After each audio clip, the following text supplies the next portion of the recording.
100% Dragon, l'émission de l'Indep qui suit toute l'actualité de l'équipe de rugby à 13 de Perpignan qui évolue en Super League. Je suis avec Bruno Antonienne ce matin pour revenir sur la victoire des Dragons face aux Robins de Hull KR samedi dernier lors du round 16 de Betfred Super League. Comment ça va, Bruno ? Très très bien, merci. Alors après avoir mené 14-0 à Craven Park, les joueurs de Steve McNamara se sont fait reprendre 14-14 jusqu'à ce qu'ils l'emportent. On a eu droit au fameux trou d'air perpignanais après la pause. Du coup, j'ai une première question à te poser. À quoi jouent les Dragons ? Et est-ce que tu peux nous refaire un peu le fil du match, même un peu l'avant-match ? Oui, alors, l'avant-match a été un petit peu particulier. Alors, rappelons que les Dragons voyagent sur des vols commerciaux. Ils se sont envolés vendredi après-midi de Perpignan pour Londres. Et ensuite, 4 heures de bus entre Londres et Hull KR. Le voyage retour a été compliqué. De suite, au coup de sifflet final, une heure après, bien entendu, les joueurs sont montés dans le bus. Ils sont descendus jusqu'à Birmingham, 3 heures de bus. Un réveil à 4h15 du matin, dimanche, pour faire le Birmingham-Perpignan. Voilà, tout ça, ce sont les à côté, mais qui sont quand même des paramètres importants en termes de récupération, d'accumulation de fatigue pour ces sportifs professionnels. C'est quelque chose qui va continuer tout au long de l'été ? Non, c'est pour cette raison que les Dragons vont rester 2 fois une semaine en Angleterre. Entre le déplacement à Londres et Huddersfield, ils vont le séjourner pendant 6 jours. Pareil, entre les 2 matchs de Leeds, il y aura le Magic Weekend à Elland Road et la semaine d'après, ils sont à Headingley. Et là, ils vont rester aussi sur place, sur site, pour s'éviter justement ces allers-retours en période estivale par des vols commerciaux qui sont pleins, par des routes aussi surchargées. Le passage à la frontière est souvent compliqué dans le sens Espagne-France. Donc voilà, pour s'éviter tout ça, au mois d'août, les Dragons vont rester. Pour en revenir à ce match, 14-0, vous l'avez dit, à la mi-temps, ça se passe très bien. Une équipe qui maîtrise vraiment son sujet collectivement. Ça a bien travaillé autour d'Arthur Moore, autour du pied de Jordan Abdul et de Théophage. Très très bien dans son match. Et puis, comme d'habitude, ce fameux trou d'air où les Dragons catalans ont concédé 12 points en 7 petites minutes entre la 44e et la 51e. C'est énorme. Alors, c'est incompréhensible parce que les joueurs le savent. Steve McNamara les met en garde. Ils ont des stats qui, à la minute près, ils savent très bien qu'en début de seconde période, ils ont ces trous d'air. Et justement, Hull KR s'en est nourri, poussés par leurs 10 000 fans. Ils sont revenus, comme on dit, dans le game, dans ce match-là. Ils y ont cru. Ils ont cette pénalité à 10 minutes de la fin suite à la faute de Jordan Abdul, 14 partout. Et là, on se dit, il y a quand même des joueurs pour aller chercher un drop, mais ils n'ont pas tenté, pas une seule fois.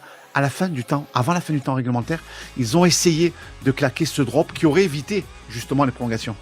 Alors la joie du coup semble avoir été plus forte samedi que lors de la précédente victoire contre les Giants. Est-ce que tu peux nous expliquer pourquoi ? Je pense que c'est le scénario. Ouais. Alors c'est déjà le scénario du match. Vous allez aux prolongations, c'est la première fois de l'année. Vous gagnez sur un drop. Vous auriez bien entendu pu tout perdre puisque Hull KR pendant les prolongations a manqué 2 tentatives et une autre juste avant la fin du temps réglementaire. Et puis les joueurs sont aussi vexés par les critiques justifiées. Tout le monde a fait la grise mine. Finn Bush aussi après la victoire contre Huddersfield. Les Dragons avaient battu les Giants, mettant fin à une série de 3 défaites. 22-18, mais il y avait 22-0 à la mi-temps. Ils ont joué à se faire peur. Et là encore, rebelote.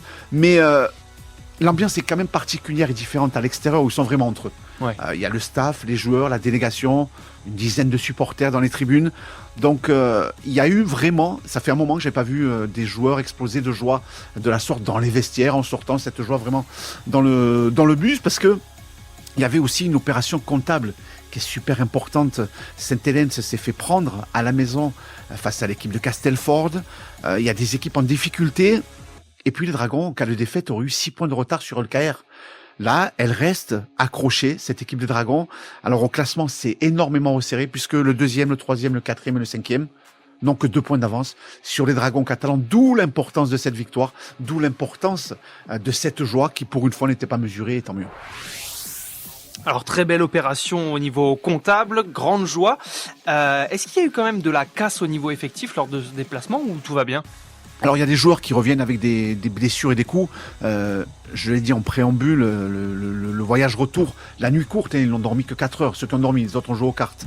On sait que les joueurs, avant les rencontres, prennent pas mal de doses de caféine. Il y a l'influx qui joue aussi à cette excitation. Il y a les coups, bien entendu. Donc ils ne trouvent pas le sommeil comme on pourrait le trouver normalement. Donc beaucoup jouent aux cartes, font nuit blanche. Et tout ça il risque de le payer. Le check-up médical se fait tous les lundis. On sait que Jordan Abdul est revenu avec une petite douleur, une petite lésion certainement au niveau du mollet. Une petite entorse peut-être pour Paul Séguier au niveau de la cheville. Il y aura le retour de Mickey McIlroy qui était suspendu, qui devrait revenir la semaine prochaine. Mais voilà, le bilan médical, visiblement il n'y a pas de grosses blessures. On espère que ce ne sera pas sérieux pour Abdul et Paul Séguier. Très bien, alors quel est le programme du coup pour la semaine des Dragons ? Alors semaine un petit peu écourtée, les grosses chaleurs arrivent aussi. Ça aussi c'est un paramètre à prendre en considération. Le staff est en place depuis pas mal d'années, donc ils savent faire comment éviter de suffoquer pendant ces grosses chaleurs. Les premières années, les Dragons n'avaient rien changé. Ils continuaient de s'entraîner en fin de matinée, 10, 11h, 11h30, midi. Les entraînements ont été avancés. Il y a pas mal de séances à 8h le matin, 8h30, 9h. À la fraîche ? Ouais, maximum. Mais je vous promets qu'à Brutus, à 9h30, 10h, ça tape quand même, déjà. Donc voilà, les Dragons, cette semaine, il n'y aura que 2 séances d'entraînement.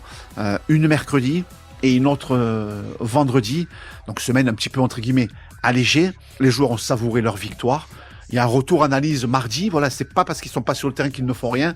Aujourd'hui, il y a de la récup, il y a des soins médicaux, un bilan médical aussi nécessaire. Bien sûr. De la vidéo, de la muscu, de la lutte mardi. Terrain mercredi, vraiment en repos jeudi. Et puis la petite séance de répétition collective la veille du prochain rendez-vous. Le prochain rendez-vous, du coup, c'est samedi, 18h30, face à l'équipe de Salford, qui est devant les Dragons catalans au classement de la Super League. Les Dragons sont toujours 6e. Je vous l'ai dit, il y a 4 équipes au même nombre de points. Voilà, cette confrontation directe, eh bien, devrait permettre et doit permettre aux Dragons catalans d'enchaîner une 3e victoire, de se rassurer complètement, devant leur public aussi, ça fait toujours du bien de gagner devant les publics et la famille, mais voilà, c'est le public attend vraiment la manière du côté des Dragons, c'est-à-dire une belle performance collective. Très bien, bah écoute, on a hâte d'y être. Retrouvez cette émission et toutes nos productions sur Radio Indep et en podcast sur l'indépendant.fr, nos réseaux sociaux et votre plateforme de streaming favorite.